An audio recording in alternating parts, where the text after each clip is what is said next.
Hello friends, இன்னைக்கு நம்ம ரொம்ப ஈஸியாகவும் அதே சமயத்தில் நல்ல ஒரு டேஸ்டாகவும் இருக்கக்கூடிய ஒரு குழம்பு தாங்க எப்படி செய்யறதுன்னு பார்க்க போறோம்.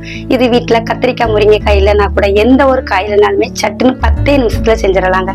இந்த குழம்பு வச்சு கொடுத்தீங்கன்னா ஒரு பருக்க கூட மிஞ்சாது. அந்த அளவுக்கு கேட்டு விரும்பி சாப்பிடுவாங்க இந்த ஈஸியான குழம்ப. வாங்க எப்படி செய்யறதுன்னு பார்க்கலாம்.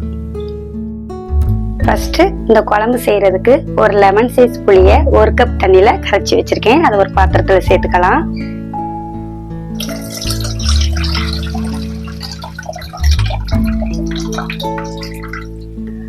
கூடவே நல்ல பழமா 3 மீடியம் சைஸ் தக்காளிய கட் பண்ணி வச்சிருக்கேன். அதையும் சேர்த்துக்கலாம்.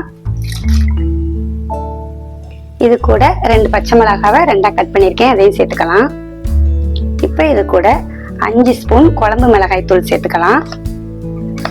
குழம்பு மிளகாய் தூள்ங்கிறது எல்லா மசாலா ஜாமானும் சேர்ந்து அரைக்கிறது தாங்க. உங்ககிட்ட இது இல்லைன்னா 1.5 ஸ்பூன் வத்தல் பொடியும் ஒரு 4 ஸ்பூன் மல்லிப்பொடியும் சேர்த்துக்கோங்க.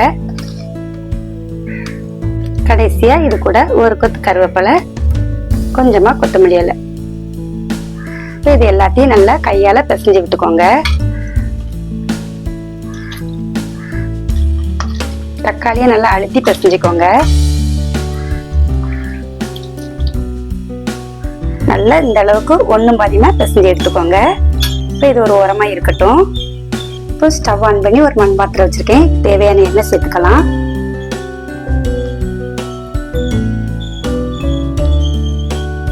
எண்ணெய் நல்லாவே சூடாயிடுச்சு. இப்போ இது கூட 1 ஸ்பூன் கடுகு உளுந்தம் பருப்பு சேர்த்துக்கலாம்.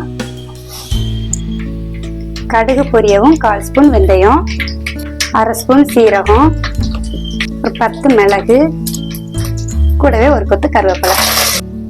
எல்லாமே நல்லா பொரிஞ்சிட்டுங்க. இப்ப இது கூட ஒரு 20 பல் பூண்டை 2ஆ கட் பண்ணி வச்சிருக்கேன். அதையும் சேர்த்துக்கலாம். கூடவே 1 கப் சின்ன வெங்காயத்தை கட் பண்ணி வச்சிருக்கேன். அதையும் சேர்த்துக்கலாம். இப்ப இந்த வெங்காயம் பூண்டு எல்லாம் நல்லா கண்ணாடி பதம் வர்ற வரைக்கும் வதக்கி எடுத்துக்கோங்க.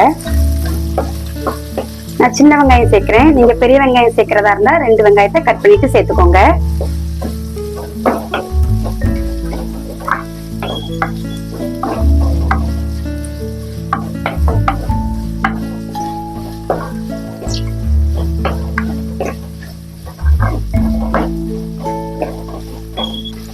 எங்க ஊர் கிராமத்துல எல்லாம் இந்த குழம்பு அடிக்கடி செய்வாங்க. வீட்டுல காய் எதுவும் இல்லைன்னா சட்டுன்னு 10 நிமிஷத்துல இந்த குழம்ப ரெடி பண்ணிடலாம். டேஸ்ட் அவ்வளோ அருமையா இருக்கும். அதுவும் மண் பாத்திரத்துல செய்யும்போது அதனோட டேஸ்ட் சொல்லவே வேண்டாம், அவ்வளோ ஒரு அழகா இருக்கும். இந்த அளவுக்கு வதக்குனா போதுங்க. இப்ப இது கூட நம்ம கரைச்சி வச்சதுல மேல உள்ளதை மட்டும் அப்படியே எடுத்து போட்டு அதையும் கூட சேர்த்து வதக்கிக்கோங்க.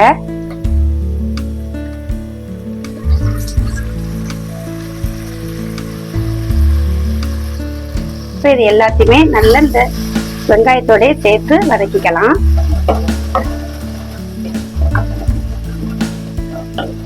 இந்த எண்ணெயிலே வதக்கி செய்யறப்போ அதுல உள்ள பச்சை வாசனை எல்லாம் போய் உள்ள டேஸ்ட் ரொம்பவே அருமையா இருக்குங்க. தக்காளினா நல்லா இப்படி குலைவா வர்ற வரைக்கும் வதக்கி எடுத்துக்கோங்க.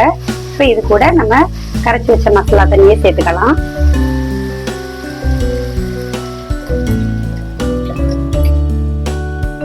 அது கூடவே கொஞ்சமா தண்ணி சேர்த்துக்கோங்க. நிறைய சேர்க்க வேண்டாம், குழம்பு கெட்டியாகி வர டைம் ஆகும். இப்ப இந்த குழம்புக்கு தேவையான கொஞ்சமா கல் உப்பு போட்டுக்கலாம். இதை நல்லா கலந்து விட்டுட்டு ஒரு 2-3 நிமிஷத்துக்கு நல்லா கொதிச்சு வரட்டுங்க. அது வரை நம்ம வெயிட் பண்ணுவோம். குழம்பு நல்லா கொதிச்சு திக்காகி எண்ணெயெல்லாம் பிரிஞ்சு வந்திருக்குது. லாஸ்ட்ல இந்த டைம்ல ஒரு சின்ன துண்டு வெல்லம் போட்டுக்கலாங்க.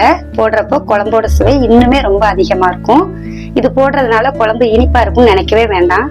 நல்ல ஒரு வத்த குழம்பு மாதிரி ஒரு நல்ல ஒரு டேஸ்ட் கிடைக்குங்க. அதுக்காக தான் இதை போட்டிருக்குது. அவ்வளவுதாங்க. இந்த குழம்பு சாதத்துல ஊத்தி சாப்பிடுறப்போ அவ்வளவு ஒரு அருமையா இருக்குங்க. கண்டிப்பா 2வது சாதம் வாங்காம யாருமே இருக்க மாட்டாங்க. அந்த அளவுக்கு கேட்டு வாங்கி சாப்பிடுவாங்க. இந்த குழம்பு நீங்களும் கண்டிப்பா உங்க வீட்டுல வச்சு பாருங்க. எப்படி இருக்குன்னு கமெண்ட்ல சொல்லுங்க. இதே மாதிரி நிறைய வீடியோஸ்க்கு நம்ம வீட்டு சாப்பாடு சேனலை மறக்காம சப்ஸ்கிரைப் பண்ணிக்கோங்க. நன்றி.